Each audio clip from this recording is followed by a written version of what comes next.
काम करने का जो क्षेत्र है वो हाजीपुर को ही क्यों चुना? तेजस्वी प्रसाद यादव से जब आपकी मुलाकात हुई तो आपने क्या कहा उनको, और उन्होंने आपको क्या कहा कि आप जो है डायरेक्ट विधानसभा टिकट की मांग करने लगे, आप चुनाव लड़ने की तैयारी करने लगे? बदलाव के लिए राष्ट्रीय जनता दल ही जरूरी है, कोई दूसरी पार्टी भी तो हो सकती थी। कितनी संभावनाएं दिखती है राष्ट्रीय जनता दल की हाजीपुर से सीट निकलने की? तेजस्वी प्रसाद यादव के मुख्यमंत्री बनने की कितनी संभावना है? 2025 है साल, और इस साल के अंदर बिहार में विधानसभा के चुनाव होने वाले हैं, और यूं कहे तो तमाम राजनीतिक पार्टियां जो है वो कमर कस करके तैयार है अपनी अपने क्षेत्रों में जाकर के लोगों को रिझाने का काम कर रहे हैं।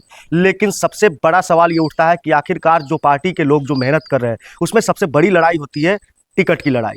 मेरे साथ में एक ऐसे युवा मौजूद है जिनकी पढ़ाई लिखाई तो विदेशों में हुई है, साथ ही उनके पारिवारिक स्तर की अगर बात करें तो काफ़ी पुराना इनका पारिवारिक परिवेश रहा है, लेकिन ये विदेश से आकर के और अपने क्षेत्र में आए हैं और हाजीपुर से राष्ट्रीय जनता दल से टिकट मांग रहे हैं। और पिछले 1 साल की अगर बात करें तो जो हाजीपुर के अंदर जो इन्होंने काम किया राष्ट्रीय जनता दल के लिए या समाज सेवा के लिए, वो अपने आप में अनुकरणीय था। हमारे साथ मौजूद है उत्पल जी, जो कि हाजीपुर से टिकट मांग रहे हैं। उत्पल जी, कैसे है, क्या हालचाल है आपके? वैसे बहुत बहुत धन्यवाद अभिजीत जी, और आपके पूरे श्रोताओं का भी बहुत बहुत धन्यवाद, पूरे हाजीपुर के लोगों को बहुत बहुत धन्यवाद कि आपने हमें मौका दिया अपनी बातों को अपने लोगों के समक्ष रखने के लिए। उत्पल जी, सबसे बड़ी चीज़ मैं आपसे पूछना चाहता हूँ, इतना पुराना राजनीतिक परिवेश आपके परिवार का रहा, सामाजिक सुदृढ़ता है, आपके पिताजी का इतना नाम है, आप बहुत अच्छी लेगेसी को मेंटेन कर रहे थे, लेकिन अचानक से पढ़ाई लिखाई छोड़ करके, व्यापार छोड़ के कहाँ राजनीति के चक्कर में आप आ गए? नहीं, देखिए, ना मैंने पढ़ाई लिखाई छोड़ी है, ना मैंने अपना काम छोड़ा है।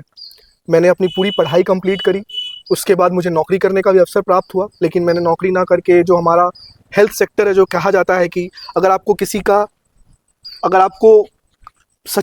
किसी की मदद करना चाहते हैं, तो मैं मानता हूँ हेल्थ का एक ऐसा सेक्टर है जो वन ऑफ द बेस्ट है, और डॉक्टरों को यूं ही नहीं दूसरा रूप कहा जाता है भगवान का। तो शायद ये मेरा सौभाग्य है कि मैं हेल्थ सेक्टर में काम करता हूँ और लोगों को सेवा करने का मुझे अवसर प्राप्त है। लेकिन जहाँ तक हाजीपुर विधानसभा की हम बात करें तो मेरी ये जन्मभूमि रही है और मेरी कर्म भूमि भी यही है। और जब मैं बाहर जाता हूँ और जो उसके बाद जब मैं हाजीपुर की स्थिति देखता हूँ, इतनी दयनीय स्थिति है, तो मुझे खुद बहुत बुरा लगता था कि अगर हमारे अंदर थोड़ी सी भी कैपेसिटी है, कैपेबिलिटी है, तो हम अपने उस जगह को क्यों नहीं ठीक कर सकते हैं। और मेरा मानना है कि सिर्फ फालतू का लेक्चर दे करके, भाषण दे करके और स्लोगन्स दे करके आप उस जगह को सही नहीं कर सकते हो। अगर आपको डेवलपमेंट, आप रियल में डेवलपमेंट चाहते हो किसी जगह का, उसके लिए आपको विधानसभा या लोकसभा में मौजूद होकर के आपको उस कार्य प्रणाली जो है उसके अंदर आपको मौजूद रहना पड़ेगा, तभी आप चीज़ों को, सिस्टम को सही कर सकते हो ऑन अ लार्ज स्केल। छोटे स्केल पर तो हम लोग एक दूसरे के कुछ लोगों की मदद कर सकते हैं, बट हाजीपुर एक बड़ा विधानसभा है और एक बड़ा शहर है और पटना से सटा हुआ शहर है। उसके बावजूद भी आज हाजीपुर की इतनी दयनीय स्थिति है कि पूरे बिहार में अगर हम शहरों की गिनती करेंगे तो सबसे दूषित शहरों में इसका नाम लिया जाता है।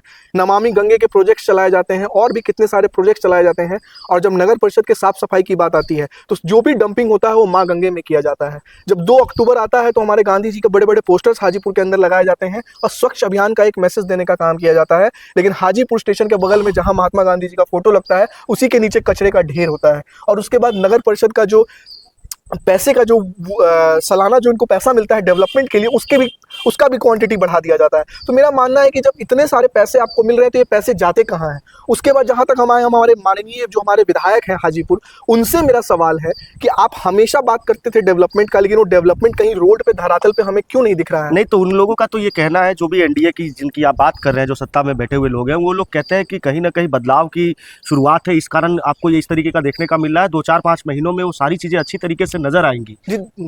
जी देखिए, ऑलमोस्ट 25 सालों से एनडीए का प्रतिनिधित्व रहा है हाजीपुर विधानसभा के अंदर। तो अगर आप कहते हैं कि 10 साल के बाद एक जनरेशनल चेंज आ जाता है, 25 साल का मतलब कि ऑलमोस्ट 2.5 गुना जनरेशनल चेंज हमारे हाजीपुर विधानसभा के अंदर आ चुका है।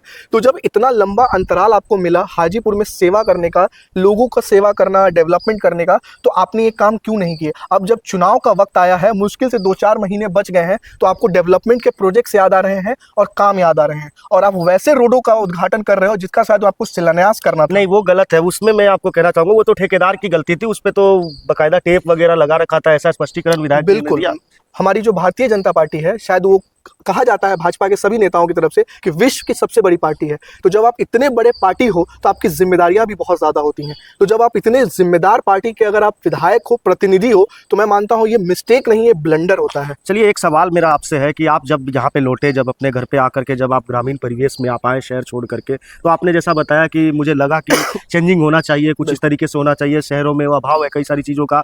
लेकिन सबसे बड़ी बात कि आपने अपने काम करने का जो क्षेत्र है वो हाजीपुर को ही क्यों चुना आपने? जी, मैंने आपको अभी शुरुआत में ही कहा, हाजीपुर मेरी जन्मस्थली भी रही है और इसको मैं अपनी कर्मस्थली भी बनाऊंगा, क्योंकि यही मुझे रहना है, यही मेरा शहर है। मैं कहाँ जाऊंगा? अगर मुझे बाहर जाना होता, मेरे पास बहुत सी ऐसी अपॉर्चुनिटीज़ थी, शायद मैं भी आज कहीं बाहर सेटल हो रखा होता, बट मुझे अपने शहर में रहना है, अपने लोगों के बीच में रहना है, अपने गाँव में रहना है। और जब मैं स्थिति देखता हूँ हाजीपुर की, तो मुझे बहुत अंदर से खराब लगता है कि यहाँ पे हमारे डेवलपमेंट क्यों नहीं, वो सारी चीज़ें क्यों नहीं है। हम पटना राजधानी से सटे हुए हैं, उसके बावजूद भी जो डेवलपमेंट का पैमाना है, जो ही आप महात्मा गांधी सेतु आप क्रॉस करोगे, आपको वो डिफरेंस दिख जाएगा, वो पॉल्यूशन दिख जाएगा, वो ट्रैफिक का मिसमैनेजमेंट दिख जाएगा, आपको सारी चीज़ें दिखना शुरू हो जाएंगी। तो मेरा यही एक मानना है कि अगर मेरे अंदर ऐसा अगर अपॉर्चुनिटी मुझे मिलता है भविष्य में, तो मैं ज़रूर इन सारी चीज़ों को चेंज करूँगा। इसको चेंज करने की शुरुआत जो आज के समय में हाजीपुर के प्रतिनिधियों के द्वारा कहा जाता है कि इन लोगों ने जो डेवलपमेंट का अपना पैमाना, जो स्टैंडर्ड सेट किया है, वो इतना बिलो स्टैंडर्ड है कि रोड, नली और गली के आगे ये सोच ही नहीं पाते हैं। इनको लगता है कि वही डेवलपमेंट है।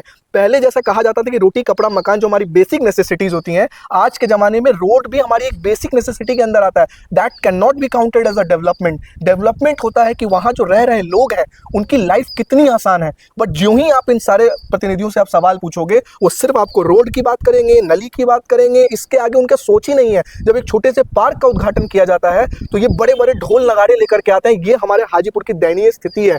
हमें डेवलपमेंट का पैमाना होना चाहिए, हमें अच्छे रोजगार चाहिए, अच्छे चिकित्सक चाहिए, अच्छे हॉस्पिटल चाहिए, अच्छे हमें यहाँ पे एनवायरनमेंट चाहिए, पॉल्यूशन फ्री शहर चाहिए। इनको हम डेवलपमेंट का पैमाना अभी थोड़े मानते दिन हैं। पहले तो एक्यूआई लेवल आया था हाजीपुर का, पूरे भारत के अंदर सबसे खराब एक्यूआई लेवल था। एयर क्वालिटी इंडेक्स में हाजीपुर टॉप पे था गंदगी के मामले में। और जब लोगों से सवाल जवाब किया गया, जो प्रतिनिधि थे, तो उन्होंने कहा कि कंस्ट्रक्शन हो रहा है, बालू कटाई हो रही है, इस कारण आसमान में, वायुमंडल में परत लग गई है, इस कारण एक्यूआई लेवल खराब हुआ है। लेकिन उसकी मायने हालांकि अलग थे। लेकिन सबसे एक चीज़ और पूछना चाहता हूँ कि जब आप यहाँ हैं, आपके पिताजी के बारे में जहाँ तक हम लोगों को पता है कि शुरू से लालू प्रसाद यादव के करीबी रहे, तेजस्वी यादव का आप लोगों से पारिवारिक संबंध रहा है। तो तेजस्वी प्रसाद यादव से जब आपकी मुलाकात हुई, तो आपने क्या कहा उनको, और उन्होंने आपको क्या कहा कि आप जो है डायरेक्ट विधानसभा टिकट की मांग करने लगे, आप चुनाव लड़ने की तैयारी करने लगे? जी देखिए, मैं हमेशा से कहता आया हूँ और आपके न्यूज़ चैनल के माध्यम से भी मैं अभी ये कहना चाहता हूँ, चुनाव लड़ना कोई बहुत बड़ी बात नहीं है। शायद हम एक ऐसे लोकतंत्र में जन्म लिए हैं जहाँ पे कोई भी एक आम इंसान चुनाव लड़ सकता है। यही हमारे लोकतंत्र की ताकत है और बाबा साहब भीमराव अंबेडकर की जो दी हुई ताकत हमें मिली है कि आप और हम जैसा एक आम आदमी शायद भारत के प्रधानमंत्री से भी अपना सवाल पूछ सकता है। ये हमारे लोकतंत्र की ताकत है और उसी लोकतंत्र की ताकत के अंदर अगर मैंने कुछ चीज़ें अगर अपने शहर के लिए सोची, अगर ये मेरा गुनाह है तो मैं ये चीज़ एक्सेप्ट करता हूँ। बट मैं सिर्फ और सिर्फ ये चाहता हूँ, ठीक है, मुझे चुनाव लड़ना मेरा कोई एजेंडा नहीं है। नहीं तो मेरा सिर्फ राष्ट्रीय जनता दल ही क्यों? क्या जरूरी, बदलाव के लिए राष्ट्रीय जनता दल ही जरूरी है? कोई दूसरी पार्टी भी तो हो सकती थी। जी बिल्कुल, देखिए, जैसा कि आपने कहा जाता है कि जो हमारे राष्ट्रीय अध्यक्ष हैं श्री लालू प्रसाद यादव जी, उन्होंने हमेशा से गरीबों, शोषितों, वंचितों का उन्होंने राजनीति किया है और उनको एक आवाज़ देने का काम किया है। आज अगर हम लोग यहाँ पे बैठ करके अगर ये बातें उठा पा रहे हैं और अपनी आवाज़ बुलंद कर पा रहे हैं, तो शायद उनमें कहीं ना कहीं उनका एक योगदान है। आज लालू प्रसाद यादव जी अगर एक किसी विशेष पार्टी से जाकर के मिल जाए, तो शायद उनके सारे पाप धुल जाएंगे। लेकिन वो सिर्फ अपने स्टैंड पे खड़े हैं और अपना डिसीजन पे खड़े हैं कि मुझे क्या सही है, मैं वही करूँगा। इसीलिए शायद लालू प्रसाद यादव जी जब पार्लियामेंट में खड़े होकर के उनके आँख में आँख डाल करके बोलते हैं, वो लालू प्रसाद यादव इसीलिए उनको चुपते हैं, क्योंकि वो आँख में आँख डाल करके कॉन्फिडेंस के साथ वो बंदा बोलते हैं, इसी वजह से वो चुपते हैं। अगर वो जा करके उनसे मिल जाए तो शायद दूध के धुले हो जाएंगे। यही प्रॉब्लम है। और आज हम लोग राष्ट्रीय जनता दल से इसलिए जुड़े हुए हैं क्योंकि ये पार्टी हमेशा गरीब, शोषित और वंचितों के लिए सोचती है। इसका एक एग्जाम्पल, लोग कहते हैं कि राजद सिर्फ एक विशेष समुदाय की पार्टी है, लेकिन अभी जब 17 महीने की हमारे नेता आदरणीय श्री तेजस्वी प्रसाद यादव जी की जो सरकार बनी थी, इसमें उन्होंने कहा था कि हम 10 लाख नौकरियां देने का काम करेंगे। जो 5 लाख नौकरियां उन्होंने दी, उसमें उन्होंने किसी समुदाय से ये नहीं पूछा कि आप किस समुदाय से आते हैं, आप किस वर्ग से आते हैं। उन्होंने सिर्फ ये बोला कि जो परीक्षा हम ले रहे हैं, उस परीक्षा में आप बैठे और आप उत्तीर्ण हो और आपको नौकरी दी जाएगी। ये एक बहुत बड़ा एग्जाम्पल है कि उस बंदे ने जो बात कही, हमारे नेता आदरणीय तेजस्वी प्रसाद यादव जी, उस चीज को उन्होंने प्रूव करके दिखाया। और यही हमारे माननीय मुख्यमंत्री जी कहते थे कि कहां से नौकरी लाओगे, कहां से पैसे दोगे, तो शायद उस चीज को उन्होंने गलत प्रूव करके दिखाया है। और अगर हमें बिहार को और हाजीपुर शहर को अगर हमें आगे बढ़ाना है, तो हमें एक युवा सोच की जरूरत है और वो युवा सोच हमारे नेता आदरणीय श्री तेजस्वी प्रसाद यादव जी के अंदर है और उसका एग्जाम्पल उन्होंने ऑलरेडी शो कर दिया है। नहीं तो इसके अंदर ये सारी चीज़ें हैं, लेकिन एक महत्वपूर्ण चीज़ ये होती है कि जो पुराने प्रत्याशी जो रहे हाजीपुर के, उन्होंने हमारे चैनल को एक इंटरव्यू दिया था और उसमें उन्होंने कहा था कि मैं तो चुनाव जीत चुका था, लेकिन फिर उसके बावजूद आप भी लगे हुए हैं, वो भी लगे हुए हैं। तो कितनी संभावनाएं दिखती है राष्ट्रीय जनता दल की हाजीपुर से सीट निकलने की? आप तो घूम रहे हैं तो आपको अनुभव होगा। जी देखिए, पास्ट में क्या हुआ ना आप उसको चेंज कर सकते हो ना मैं चेंज कर सकता हूँ, तो उस पर टाइम वेस्ट करने से हमें कोई नहीं फ़ायदा है। लेकिन हम फ्यूचर में हम अपनी चीज़ों को कैसे सही कर सकते हैं, मैं उस पर बात करना चाहता हूँ आपसे। जैसा कि आपने कहा कि हम कैसे जीत सकते हैं। मेरा मानना है कि इस बार जनता ने अपना पूरा मूड बना लिया है कि इतने सालों से जो एक घिसी पिटी जो योजनाएं हैं जो बार बार जनता को परोसी जा रही हैं और उन योजनाओं को कोई अमल नहीं किया जा रहा है, जनता इस बार समझ चुकी है और जनता इस बार परिवर्तन चाहती है। हाजीपुर विधानसभा के साथ साथ पूरे बिहार में वो एक चेंज तेजस्वी चाहती है। प्रसाद यादव के मुख्यमंत्री बनने की कितनी संभावना है? जी बिल्कुल, आज के समय में अगर आप देखोगे तो तेजस्वी यादव जी से बड़ा लीडर शायद बिहार के अंदर नहीं है। और उन्होंने जो भी योजनाएं अभी लाई हैं, जो माँ बहन मान योजना हो गया, वृद्धा पेंशन योजना हो गया, या 200 यूनिट बिजली मुफ्त देने का काम किया जाएगा, सिलेंडर का जो रेट है उसको 500 रुपए में देने का काम किया जाएगा, ये किसी अमीर लोगों के लिए नहीं है या फिर बहुत बड़े व्यवसायियों के लिए नहीं है। ये सारी योजनाएं उन महिलाओं के लिए लाई गई हैं, उन गरीबों के लिए लाई गई हैं जिनके घर में, मैं आपको एक छोटा सा एग्जांपल देता हूं। आज बिहार एक गरीब राज्य है जहां पे शायद वर्किंग क्लास के लोग बहुत ज्यादा कम हैं। पहले हमारे घर में जो नॉर्मल मीटर्स लगे होते थे, अगर आपके पास पैसे नहीं है पॉकेट में, तो शायद आप 2 महीने 3 महीने बाद भी अगर अपना पैसा जमा करोगे तो आपकी इलेक्ट्रिसिटी चलती रहेगी। लेकिन आज के डेट में अगर आपके पास, अगर आपने उस चीटर मीटर में अगर आपने पैसे नहीं डाले, तुरंत आपके जो है घर की बिजली काट दी जाएगी। तो मेरा मानना है कि अगर मान लीजिए किसी गरीब के घर में, सारे घरों में लाइट रहेगी और उस गरीब के घर में अगर लाइट नहीं रहेगी, उसके बच्चों की जो मेंटल स्टेबिलिटी है उस पर कितना जोर पड़ेगा कि मेरे पिताजी के पास पैसे नहीं है, इस वजह से मेरे घर में बिजली नहीं है। अगर आप इस लेवल पे आकर के सोचोगे ना तो पता चलेगा। और आपको चंद्रयान पे जाने के लिए आप एक सरकारी BSNL सिम का यूज करते हो और उसी स्मार्ट चीटर में आप एक प्राइवेट निजी कंपनी का सिम यूज करते हो। क्या BSNL चांद तक ले आ सकता है, लेकिन एक स्मार्ट मीटर में आप एक गवर्नमेंट की सिम यूज नहीं कर सकते हो? तो ये कहीं ना कहीं हमारी जो अभी सरकार है उसकी मानसिकता को दर्शाता है।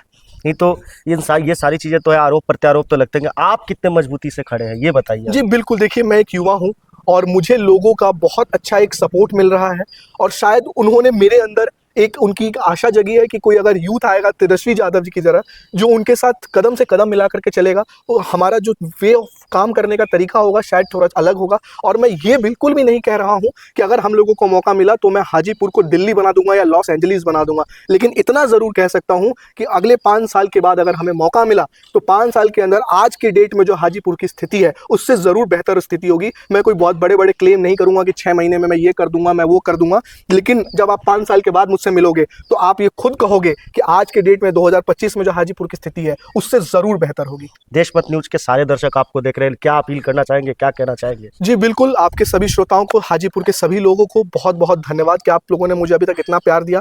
और अगर हम लोगों को मौका मिलता है तो हम लोग हाजीपुर में एक चेंज लेकर के आएंगे, एक सुरक्षित, सुंदर और एक ऐसा शहर हम लोग बनाने की कोशिश करेंगे जिसमें आप और हम सभी लोग हंसी खुशी रह सकें। मैं बहुत बड़े बड़े वादे नहीं करूंगा या बहुत बड़ी चीज़ें नहीं कहूँगा, लेकिन अपनी पूरी कोशिश करूंगा कि मैं हाजीपुर के अंदर एक ऐसा चेंज लेकर के आऊँ कि आज युवाओं पे जो भरोसा है आप लोगों का, वो भरोसा ना टूटे। आपने देखा कि किस तरीके से तेजस्वी प्रसाद यादव के जो सिपाही है, बिल्कुल तेजस्वी जैसे ही मतलब कॉन्फिडेंस लेकर के क्षेत्र में है और क्षेत्र के अंदर वो बिल्कुल ये स्पष्ट रूप से कह रहे हैं कि कभी भी अगर मौका मिलेगा तो हाजीपुर सहित पूरे बिहार की तस्वीर बदल देंगे। ये तो आने वाले वक्त में ही पता लग पाएगा कि युवा रणनीति और युवा जोश अनुभव पर कितना भारी पड़ता है। लेकिन आने वाले चुनाव के अंदर कई ऐसे रोचक मोड़ आने वाले हैं जो आपको बड़ी दिलचस्पी के साथ में देखना चाहिए। देशमत न्यूज के लिए मैं अभिजीत शर्मा, बहुत बहुत धन्यवाद।